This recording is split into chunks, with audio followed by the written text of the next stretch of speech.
वो सब करेंगे। और जो लोग भी मेरे से सलाह मांग रहे हैं, पहली बार मैंने 3 बरस में ये पूरे बिहार में कोई ये नहीं कह सकता है कि धनसुराज में टिकट बिक रहा है। एक ऐसा नेता जो बिहार के परिदृश्य को बदलने के लिए आया था, एक ऐसा नेता जो प्रधानमंत्री मोदी को उनके सिंहासन पे बैठा दिया था, एक ऐसा नेता जो अरविंद केजरीवाल को उनकी गद्दी दिला दिया था, एक ऐसा नेता जो बंगाल के ममता बनर्जी को सिंहासन लौटा दिया था। थकी हुई राजनीति को एक ऊर्जा देने का काम करने वाला नेता कोई और नहीं, प्रशांत किशोर हैं, जिनको राजनीति का चाणक्य कहा जाता है। हालांकि उनकी सोच बिल्कुल अलग थी, तरीका अलग था। जिस तरह से उन्होंने पीएम को लेकर करके बहुत अच्छा एजेंडा बनाया था, एक सेट किया था 2014 में, उनको लेकर के प्रशांत किशोर की चर्चा बहुत तेज होने लगी थी। बिहार में भी नीतीश की थकी हुई राजनीति को भी एक नए लेवल पर, ऊंचाइयों पर ले गया। फिर आरजेडी के साथ किया। हर तरह के पॉलिटिक्स का कैरियर का एक अच्छा खासा अनुभव था। लेकिन ऐसे नेता बिहार में आकर के फ्लॉप कैसे हो जाते हैं? और वोट देकर आइए। रेलवे ने बाजाबता 20% डिस्काउंट। बिहार की सर्दगर्मी को क्यों नहीं समझ पाते? हालांकि उनका बॉर्न एंड बॉटअप बिहार में ही हुआ था, लेकिन वो बिहार में रहे नहीं। हालांकि उन्होंने बाहर ही रहा, लेकिन जब से वह भारत आए तो पॉलिटिकल कैरियर में एक अच्छा खासा इंगेजमेंट कर दिया था। कोई नहीं कहता था कि बिहार में आएगा ये प्रशांत किशोर तो बिहार को नहीं बदलेगा। हर किसी की जुबान पर बस यही चर्चा रहती थी, प्रशांत किशोर, प्रशांत किशोर, क्योंकि वो बात पलायन की करते थे, बात शिक्षा की करते थे, बात बिहार में थकी हुई राजनीति को करते थे। लेकिन सारी थकी हुई राजनीति थकी रह गई और प्रशांत किशोर को ऐसे पटक के रख दिया कि उनकी अंगड़ाई भी अब असर और बेअसर हो गई है।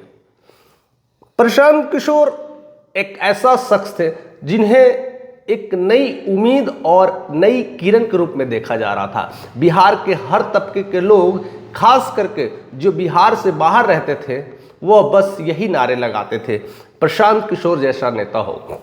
उनकी इन्फ्लुएंसिंग शक्ति कहीं ना कहीं बिहार में पलायन और एक अच्छा खासा मॉडल सब कुछ तैयार करने का काम उनके जिम्मा रहता था और एक लोगों में एक नया अनुभव ला दिया था। लेकिन यही प्रशांत किशोर कैसे फ्लॉप हो गए? हालांकि उनकी हार ऐसी हुई कि वो कह सकते हैं फर्श पे भी नहीं रहे, 3% से भी कम वोट। ऐसे में तो वो निर्दलीय चुनाव लड़ते तो शायद उससे ज्यादा मिल जाता। एक बड़ी पार्टी, 3 साल का कंटिन्यूअस संघर्ष, सब पैदल यात्रा, जन संपर्क, सब कुछ धरा का धरा रह गया। लगता है कि बिहार के लोगों को ये सब बातें समझ में नहीं आती। आज हम उन्हीं की चर्चा करने वाले हैं कि कैसे प्रशांत किशोर, जो राजनीतिज्ञ कहे जाते थे, जो पॉलिटिक्स के चाणक्य कहे जाते थे, जिन्होंने प्रधानमंत्री मोदी से लेकर के दिल्ली में अरविंद केजरीवाल, ममता बनर्जी, स्टालिन, ऐसे कई सारे नेताओं को, छवि को बना के रख दिया था, आज उनकी छवि धूमिल हो गई है। आज इनकी ही चर्चा करने वाले, आज हम उनकी हार की चर्चा करने वाले हैं कि कैसे उन्हें शून्य मिल गया। जिन्होंने शून्य से शुरुआत की और फिर शून्य पे ही आके रह गए, ऐसा क्यों हुआ? हालांकि विपक्ष में जिस तरह से नीतीश कुमार और बीजेपी की राजनीति है वो बिल्कुल अलग है, वो अलग तरह की राजनीति करते हैं। इधर आरजेडी भी बिल्कुल अलग तरह की राजनीति करते हैं। लेकिन प्रशांत किशोर का जज्बा अलग था, लेकिन सारे जज्बे बेअसर हो गए। इसके पीछे काफी निष्कर्ष करने के बाद, काफी कुछ देखने के बाद, स्पेशली हमें बहुत सारे तथ्यों को पता चला है, जिसको आज हम आपके साथ डिस्कस करेंगे। तो चैनल पे नए हैं तो सब्सक्राइब कर दीजिएगा और ऐसे ही बने रहिएगा। सबसे पहली हार की वजह अगर हो सकती है तो जाति का बिहार में एक जाल बिछा हुआ है और इस जाल में ऐसा कोई राजनेता नहीं हो कि इस जाल में फंसा नहीं है, और शायद प्रशांत किशोर इसी जाल को समझ नहीं पाए। तमाम कोशिशें, तमाम मुद्दे, तमाम बातें सब धरी की धरी रह गई है।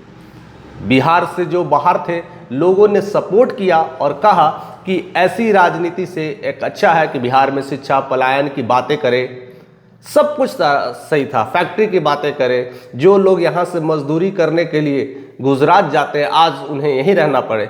लेकिन ये सब कुछ करने के बाद भी प्रशांत किशोर बिहार की जाति को समझ नहीं पाए, क्योंकि बात यहाँ हर गली चौक चौराहे यही होती है।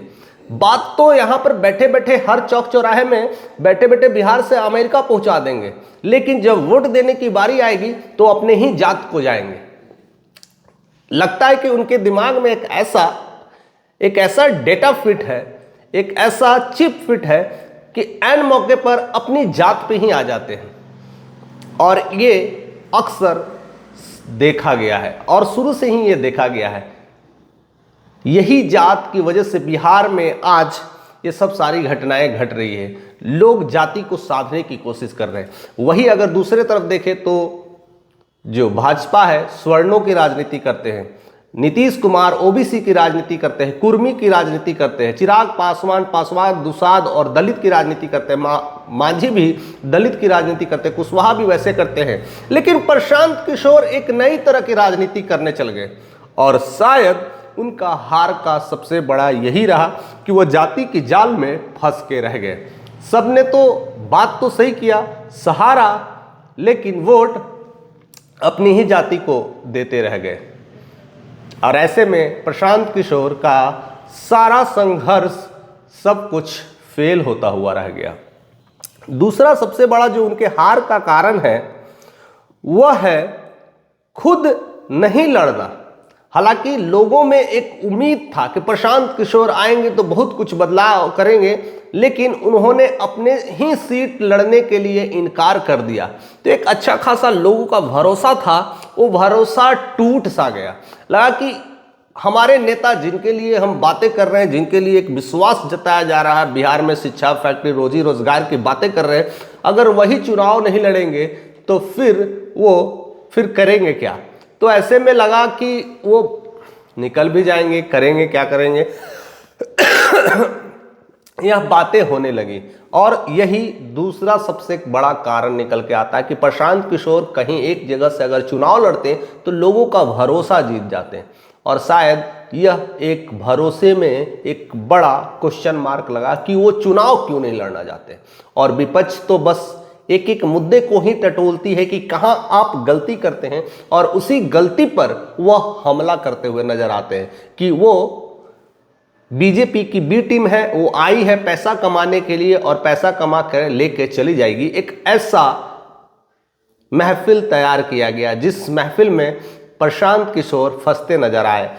तो चुनाव ना लड़ना वो सबसे बड़ा कारण था। एक और जो सबसे बड़ी कारण निकल के आती है वो है कैंडिडेट का चयन करना। हालांकि 3 साल से वो जमीनी लड़ाई लड़ रहे थे, हर घर जाना, लोगों से मिलना, फुटपाथ पे चलना, ऐसा रेयर केस में किसी नेता को देखा जाता है। हालांकि इनकी हार की चर्चा ज्यादा है, शायद जीतने वाले से चर्चा तो इनकी हार की चल रही है। पूरे बिहार में हो या फिर बिहार से बाहर लोग यही टटोलने में लगे आखिर इनकी हार कैसे हुई। इतना करने वाला, लोगों को जिताने वाला, चाहे वो बंगाल हो, दिल्ली हो, चाहे वो प्रधानमंत्री हो, चाहे वो मुख्यमंत्री हो, हर किसी को बनाते हैं। आज वह अपने ही इस दलदल में कैसे फंस गए। तो एक कहावत है भाई, डॉक्टर, बिहार में एक बड़ा कहावत है, घर की मुर्गी दाल बराबर होता है। घर का डॉक्टर जो है, अगर आप डॉक्टर हैं तो घर के लोगों का इलाज नहीं कर सकते, पूरी दुनिया जहां का आप इलाज कर सकते हैं, लेकिन घर और खुद का इलाज नहीं कर सकते हैं। तो शायद ऐसे कमेंट आ रहे हैं कि वो डॉक्टर तो थे, लोगों का इलाज कर दिए, लेकिन अपना इलाज नहीं कर पाए। तो ऐसे कहावत है। लेकिन सबसे बड़ा जो कारण है कैंडिडेट का चयन करना। लोगों ने आज से करीब 6-8 महीने पहले बड़ा एक प्रयास किया था पूरे देश भर में घूमकर कोई एक भारत से। अगर उन्होंने इतना सारा मूवमेंट किया 3 सालों तक, तो उन्हें लोगों को कैंडिडेट को देखना चाहिए था और वहां से उन्हें पूरी तरह से चयनित कर देना चाहिए था। लेकिन जो लास्ट मोमेंट में टिकट का कटना, इससे आपस की पार्टी में विवाद हो गया कि उन्हें टिकट मिले ना मिले। ऐसे में बड़े बड़े दिग्गज पार्टी जो टिकट के इंतजार में थे जिनका सपना था, जो जमीनी चुनाव लड़ रहे थे, जो जमीनी ढंग से कनेक्टेड थे, उनको टिकट ना मिलना इस बात का संकेत चला गया कि इनका कुछ पता ही नहीं है। हालांकि son of Kashyap son of Bihar Manish Kashyap है, इनको भी पहले चरण तक उनका सीट अभी भी पेंडिंग था, लेकिन दूसरे कह सकते हैं ना, दूसरे लिस्ट में इनका नाम आया था, तो इनके भी लेकर के क्वेश्चन मार्क चला था। यानी चुनाव होने वाला अभी भी सीट को लेकर करके क्लियरिटी नहीं थी। तो ऐसे में एक जनादेश में लोगों को बीच फैला कि ये फिर से पैसा कमाने लग गए हैं, अपने अपने हिसाब से कैंडिडेट को सीट बेच रहे हैं। तो लोगों में एक गलत मैसेज गया, और वही एक चीज़ होती है जिसको लोगों ने पकड़ा और उन्हें उठा करके पटक दिया। और यही चीज़ हुआ। प्रशांत किशोर इतना मेहनत करने के बाद, लोगों को जितवाने के बाद खुद ही फंसते नजर आ गए। एक और जो सबसे बड़ा जो बात निकल करके आती है वो है प्रशांत किशोर का जो टैग लगा है वो बाहर का लगा हुआ है, न कि वो बिहारी का लगा हुआ है। जैसे बिहारी का एक टैग होता है, जैसे नीतीश कुमार अपना एक अंदाज होता है बिहार का। आप लालू यादव को देखिए, तेजस्वी यादव को देखिए, तेज प्रताप को देखिए, बिहार के नेता का एक अलग ही अंदाज होता है। मांझी को देखिए, एक बिहारी टोन होता है, समझाने का तरीका एकदम अलग होता है, वो लोगों से कनेक्ट करता है। हालांकि प्रशांत किशोर बड़ा कोशिश किए, वो अक्सर सम्मेलनों में, भाषणों में वो पूछते थे भोजपुरी सुनबा कि हिंदी में सुनबा। काफ़ी वो भोजपुरी में कनेक्शन करने की कोशिश किए थे और ऐसे जोड़ने की कोशिश। हालांकि उनका परिदृश्य भी था, अच्छा था, कुर्ता पैजामा पहन के चलते थे, हवाई चप्पल पहन के चलते थे, ऐसा परिदृश्य बनाए थे। लेकिन शायद जुबानी परिदृश्य में वो फेल हो गए। एक लोगों से कनेक्शन, जो आपस में जो कनेक्शन होता है, एक बिहारी का दूसरे बिहारी से कनेक्शन, शायद उनसे लोग नहीं जोड़ पाए। लोग सोचने लगे कि अरे भाई अमेरिका से पढ़ के आया है, अमेरिका में डॉक्टर है, हार्वर्ड में डॉक्टर है, हम लोग को क्या वैल्यू देगा। तो इससे लोगों का जो कनेक्शन है वो अच्छे से नहीं हो पा रहा था, और शायद यही राजनीति में सबसे बड़ा भूचाल ला दिया बिहार की धरती में। लोग उन्हें समझ नहीं पाए और उन्हें बाहरी समझ करके बाहर ही कर दिए। और अगर जो एक और बड़ा जो कारण देखते हैं, जिस तरह से वो जो समीकरण लगा रहे थे, नए बिहार का जो सपना दिखाए, तो लोगों ने सपना तो देखा, सपने पे बात की, लेकिन वो सपने देखने वाले लोग कौन थे? ज़्यादातर वो पढ़े लिखे लोग थे जो कि बिहार ही में नहीं थे, वो बिहार से बाहर थे, और वही लोग बात करते थे कि अरे बिहार में अब सब कुछ आ जाएगा, फैक्ट्री आ जाएगी, नए नए उद्योग धंधे आ जाएंगे, यहाँ का पलायन रुक जाएगा, शिक्षा में एक जबरदस्त क्रांति आएगी। तो लोगों ने एक सपने की तरह देखा, लेकिन वो देखने वाले बिहारी तो थे, लेकिन वो बिहार में रहने वाले नहीं थे। और जो भी मैसेज आता था, जो भी सोशल मीडिया पर जो बातें ट्रेंड करती थी, तो लगता था कि एक अच्छा खासा दल, मिलियन होगा, हम तो वापस जा रहे हैं। इस बार लोगों को लग रहा है कि नहीं, रुक के देख लेते हैं, वोट करके देख लेते हैं, शायद बदल जाए, शायद हमारी जिंदगी भी सुधर जाए। ये दोनों फैक्ट्स मिलियंस लोग व्यूज फॉलो कर रहे हैं, तो ऐसा लगा कि एक बड़ा जनादेश मिल रहा है। लेकिन वो जनादेश कौन थे लोग? वो बिहारी होकर भी बिहारी के नहीं थे, बिहार के नहीं थे। वो लोग बिहारी तो थे, लेकिन दिल्ली, बॉम्बे, कलकत्ता, लुधियाना, बिहार से बाहर काम करने वाले लोग थे। तो उन्हें लगा कि एक बिहार में चमत्कार हो रहा है, अच्छी चीज हो रही है। तो एक सपना तो देखा, लेकिन सपना बिहार के गरीब लोग नहीं देख पाए, वो पढ़े लिखे लोग ही देख पाए। और शायद वह सपना और इस सपने में मैच नहीं कर पाया, और परसेंटेज ऑफ जो वोटर्स हैं, जो कि अनपढ़ गरीब है, जो इन सपनों से ज़्यादा उन्हें रोजी रोटी का मतलब होता है। शायद नीतीश कुमार इस बात को भली भांति समझते हैं कि ऐसे सपने दिखाने से अच्छा है कि 10,000 महिलाओं को दे दे, तो इससे ज़्यादा खुश होंगे। और उन्होंने वही किया, 10,000 दे करके सारे महिलाओं को इकट्ठा कर दिया और खुश भी कर दिया। तो क्या ये कारण नहीं दिखता है? प्रशांत किशोर की यही कारणें हैं जो उन्हें अर्श से फर्श पे लाके रख दी है। फिलहाल कैरियर में तो उछाल बहुत होता है और अप्स एंड डाउन होता है, लेकिन उनके एक और जो बातें था इगोइस्टिक लेकर के, वो भी लोगों को शायद पसंद नहीं आता था। जैसे वो हमेशा नीतीश कुमार के खिलाफ बोलते थे और कहते थे कि नीतीश कुमार 25 से ज़्यादा सीट ला दे तो मैं राजनीति छोड़ दूंगा। ये भी एक ईगोइस्टिक है, लोग उन्हें इस ईगो का भी सजा देने लगते हैं। और ऐसा कोई लोग नहीं है जो सोच ले कि हम बहुत बलशाली है, हर तरह से नॉलेज है और हर जगह हम जीतते हैं जिताते हैं, लेकिन बिहार में वो अक्सर फंस जाते हैं।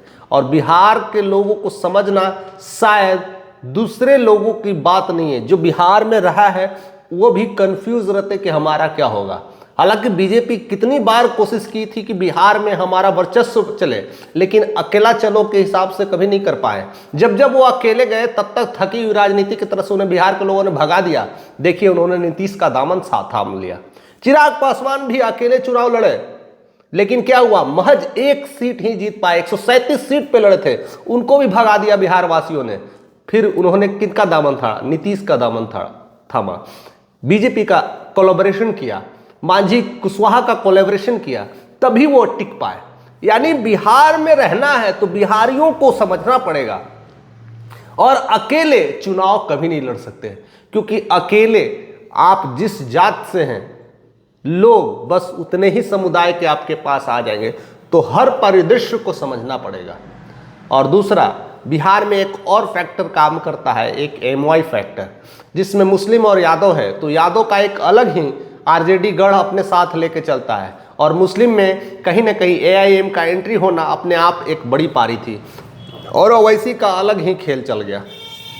अगर कोशिश करते तो ओवैसी के साथ कोलैबोरेशन कर लेते तो शायद मुस्लिम दल का वोट अपने पास ले आते, लेकिन यहाँ भी वो वंचित रह गए। तो ऐसे कई सारे कारण निकल करके आते हैं, जिसके वजह से प्रशांत किशोर की कह सकते हैं चलती नैया में एक बड़ा भूचाल आया, और उस भूचाल में पूरी तरह से समाहित हो गए। आज उन्हें फिर से शून्य पर ला करके खड़ा कर दिया गया। एक ऐसा वोट प्रतिशत जिसकी कल्पना शायद वो भी नहीं किए होंगे। अगर निर्दलीय चुनाव लड़ते तो 3% से ज़्यादा वोट आता। उनके ज़्यादातर कैंडिडेट की जमानत तक जब्त हो गई। ऐसी स्थिति और परिस्थिति सिर्फ बिहार में ही देखने को मिलती है, और शायद प्रशांत किशोर इस बिहार के राजनीति को शायद अच्छे से समझ नहीं पाए। फिलहाल आपके नज़र में ऐसा क्या चीज़ हुआ है? क्या प्रशांत किशोर को आप किस तरह से देखते हैं? क्या कुछ और चेंज लाना चाहिए था, या फिर कोलैबोरेशंस करने में कमी कर दिए? और क्या क्या लगता है ज़रूर कमेंट करके बताइएगा, और चैनल पे नए हैं तो सब्सक्राइब कर दीजिएगा, क्योंकि इस तरह का नोटिफिकेशन हम ले करके आपके साथ आते रहेंगे।